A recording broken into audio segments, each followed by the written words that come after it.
Hey there, and thank you for joining me on the Retro Game Couch. And in today's video we're going to check out a Dutch computer called the Philips P2000T.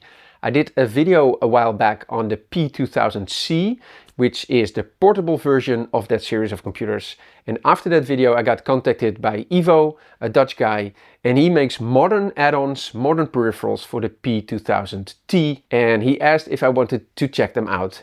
So in this video we're going to see if we can fix my P2000T that I bought, which is in a bit of a sorry state, and we're going to check out the modern peripherals that Ivo makes for this computer. So let's go!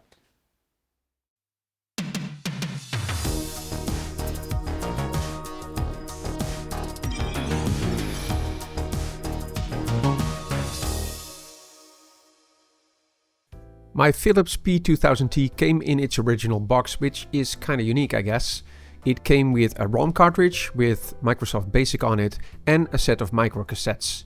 It even had the original registration card for the P2000T user group and a registration card for Viditel, which was a service provided by the national phone company in the Netherlands and was kind of an older text-based version of the internet. A common issue for this computer is that the power switch breaks and no longer latches. Ivo provided a new switch, which is almost identical to the old one, but not entirely. So it needs a new bracket, which Ivo also supplied. Replacing the switch is as simple as desoldering 4 wires from the old switch and then soldering them onto the new switch, making note of which wire goes where. The power button sits a bit higher on the new switch, so the switch gets stuck in the computer housing. To fix this, you need to trim down these bits on the power switch. After that, it works perfectly. Next up is the keyboard. The plunger of the enter key is broken, for which Ivo sent a replacement switch mechanism. And while testing the rest of the keyboard, I also noticed that the 1 key wasn't working, so we're going to have to replace that switch as well.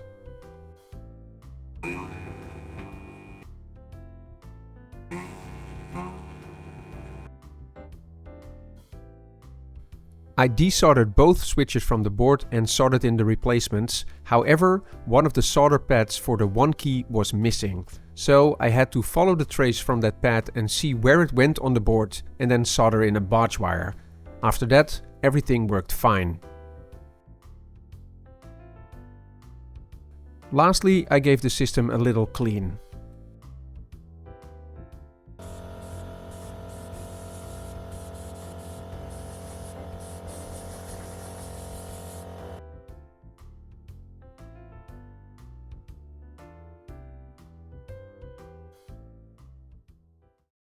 The sponsor of today's video is PCBWay.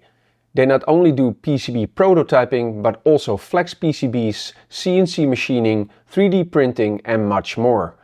Ordering a PCB is simple. The minimum order quality is only 5 pieces and shipping is not only affordable, but also really fast. I use their services often and I can highly recommend PCBWay. Now with the computer fully fixed, let's take a closer look at the device.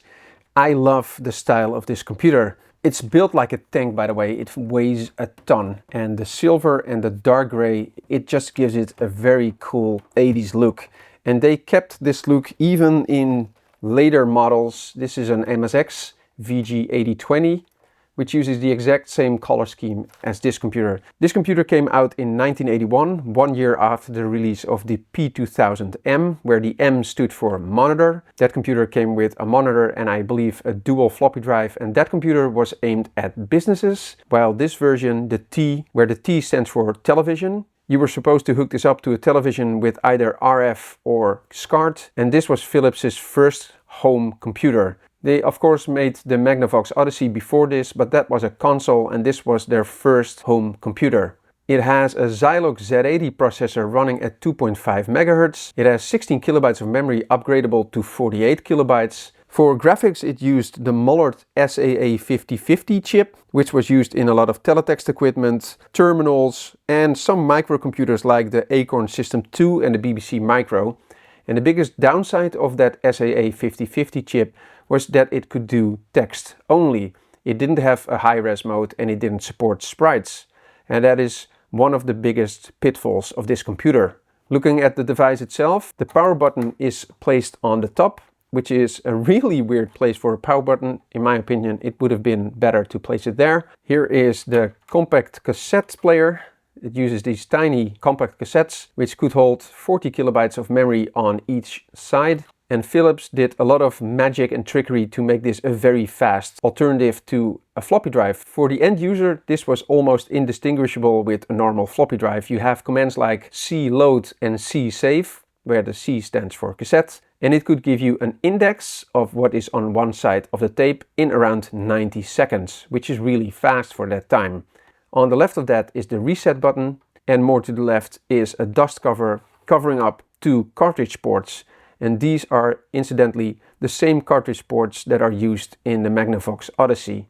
As you can see, these ports are clearly labeled 1 and 2, where cartridge port 1 is for cartridges that hold program ROMs and cartridge port 2 is for I/O. That would be things like a modem or a printer interface. And you can only use a cartridge in cartridge port 2 if you have a cartridge in port 1 as well, because that of course contains the program ROM.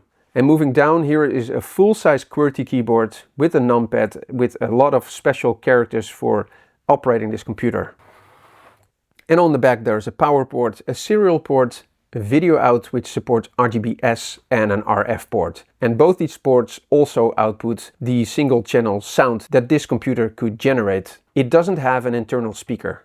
For the P2000T to do anything, it needs to have a cartridge in cartridge slot 1, which, as you remember, holds the program ROMs. And the most popular one is this one. This is Microsoft Basic, copyright Microsoft 1980, Philips 1983. There are only a few official program ROM cartridges. I think there are around 15, and that is part of the problem of this computer. These cartridges are now, of course, notoriously hard to find.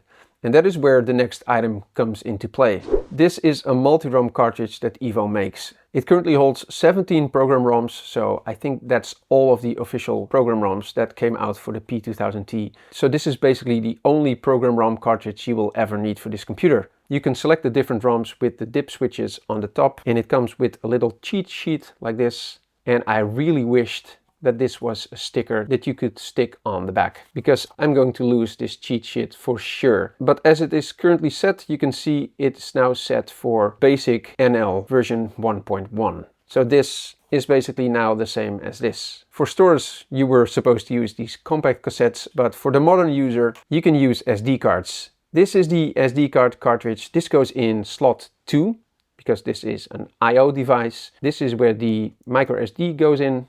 These are status LEDs, and with this you no longer need this. The build quality of both of these cartridges is great. It just feels very sturdy. It feels nothing less than a real cartridge.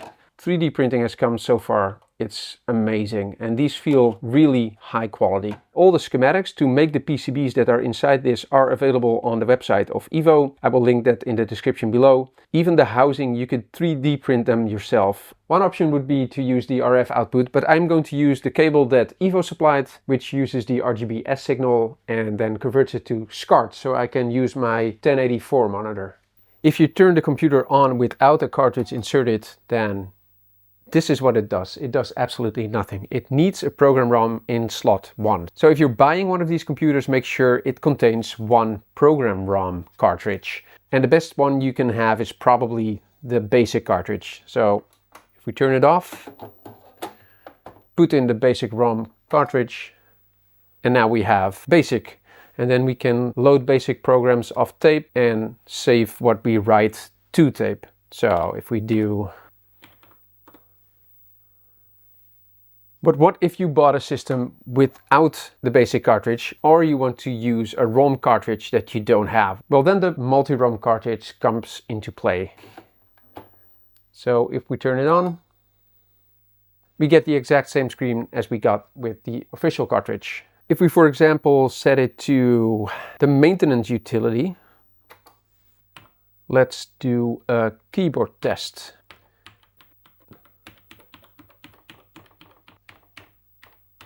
that's all of the keys working. This gives you a good indication of what this computer can do graphically.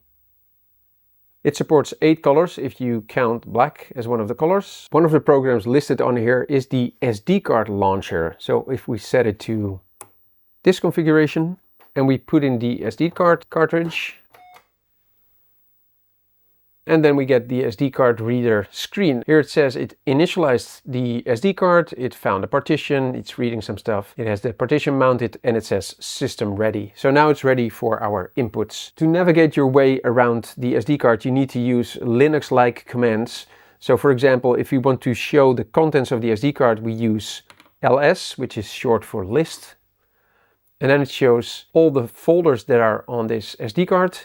So utilities, administration, communication, etc. And it has one file, launcher.bin. It uses quite a smart system. To change into a folder, you need to use the cd command or change directory.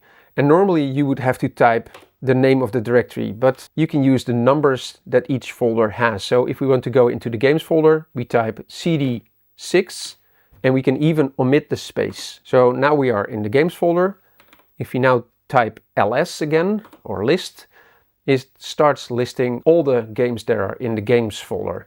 But as you can see, it lists the file names of these CAS files. And CAS files are cassette images of little cassettes like this. And the metadata of these CAS files also include the actual title of the program. And to show that in the listing, you can use an alternative list command named ls-cas.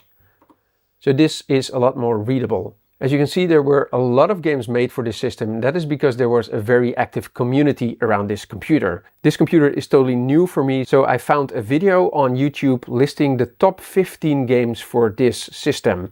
One of these games, however, was a Star Trek game. It didn't look very interesting. I didn't have a clue what was going on. So I'm not going to include that in the list. So if you are a Star Trek fan, may the force be with you. So we are going to take a look at the top 14 games for the Philips P2000T.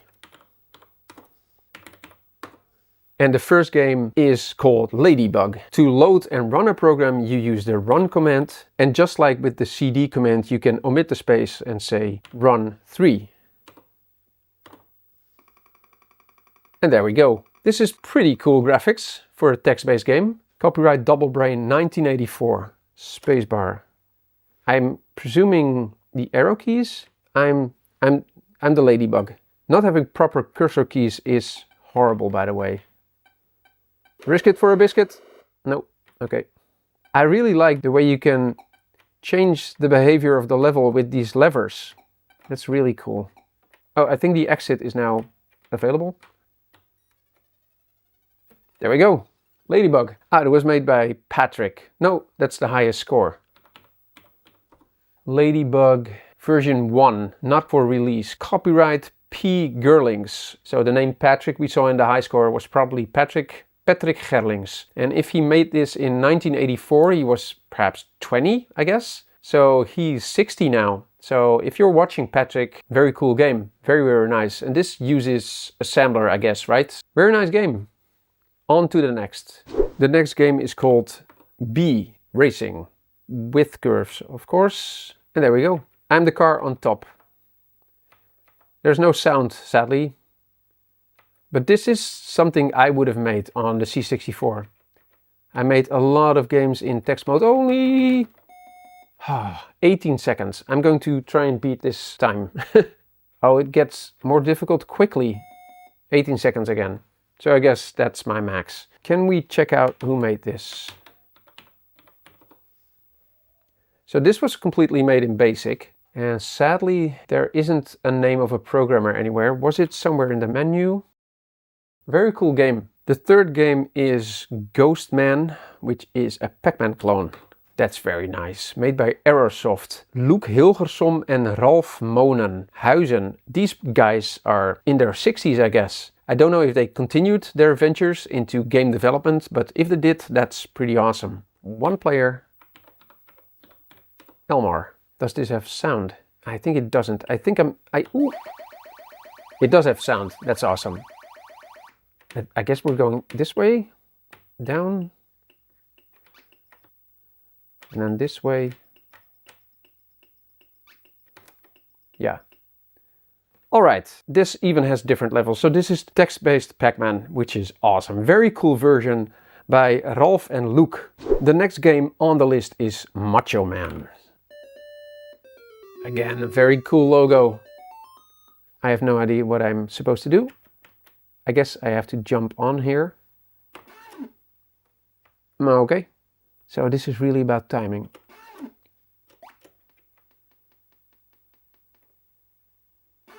Oh, come on. I wasn't paying attention. No, no, no, please. It's really difficult. No, no, please. No, no, no. I regret everything. Stand up! Oh, God.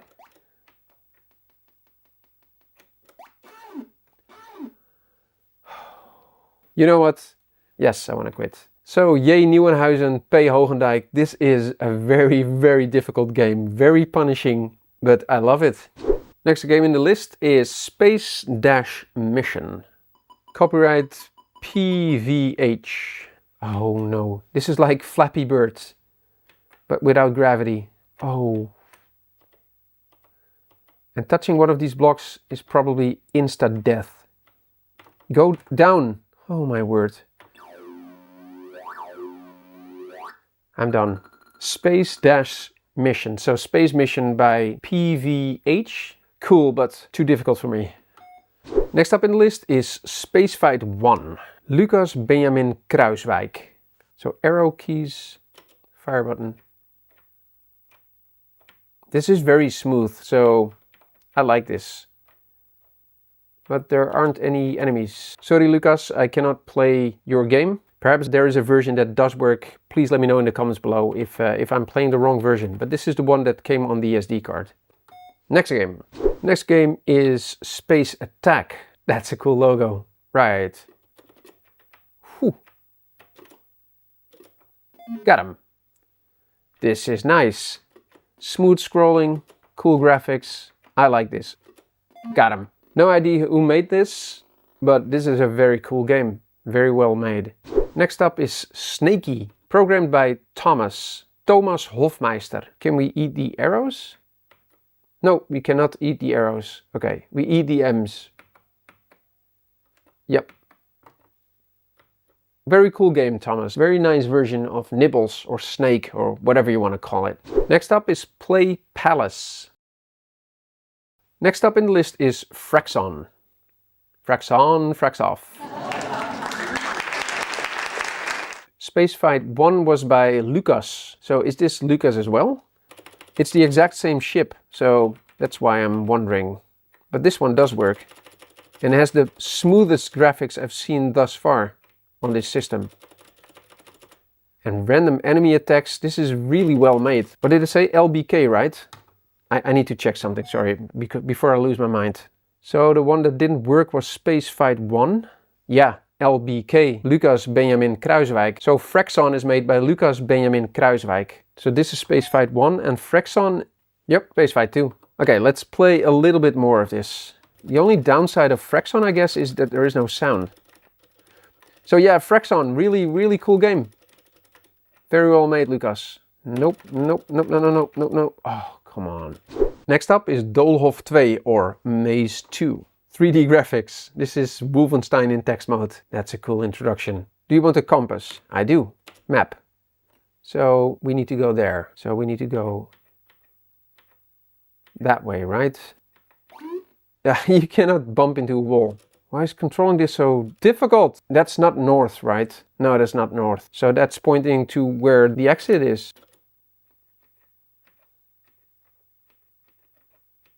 Oh my word. That was so difficult. But this is very, very well made. It doesn't say who made Doolhof, by the way. Stop to stop. So the Maze game is made entirely in BASIC, which is awesome. This was made by Hans van der Veer. So Hans, if you're watching, very, very well made in BASIC. Next up is a game called Monkey Kong, which I guess is a text mode version of Donkey Kong. Arrow keys, I guess? Oh my word. I think I'm that little guy there. Can I jump? I can, okay. There is no sound, by the way. I guess arrow up for Ladders? Yep.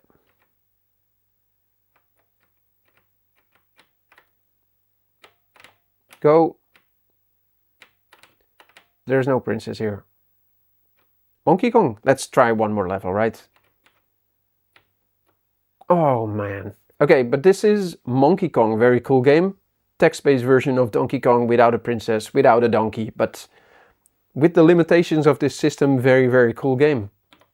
It says Monkey Kong, but it says niet in programmatekst schrijven. Don't write in the program text. So no idea who wrote this. P2C2 is one of the user groups, if I remember correctly. Next up is Brick Wall, which is probably a text-based breakout clone, right? Player 1, ball 1. I like the sound effects. The only thing that would be nicer if there was room on the sides so the ball can go on top. Now it's a little bit tedious, I guess. But yeah, a breakout clone on the P2000T. Very nice. I like it a lot. Who made this, by the way? It doesn't say. It just says Brick Wall and then 1982. I like it. Very nice. Last game in the top, well, 13, I guess, games for this system is Elevator Humpy.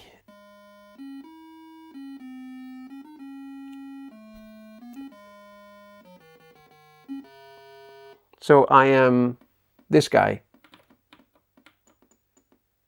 Oh, and that's an elevator, right. Okay, I died. Okay, let's wait for the elevator. If I press down, it holds in place. So I'm this little guy here. Oh man. You die if you fall one block down. This was again made in BASIC. That's amazing.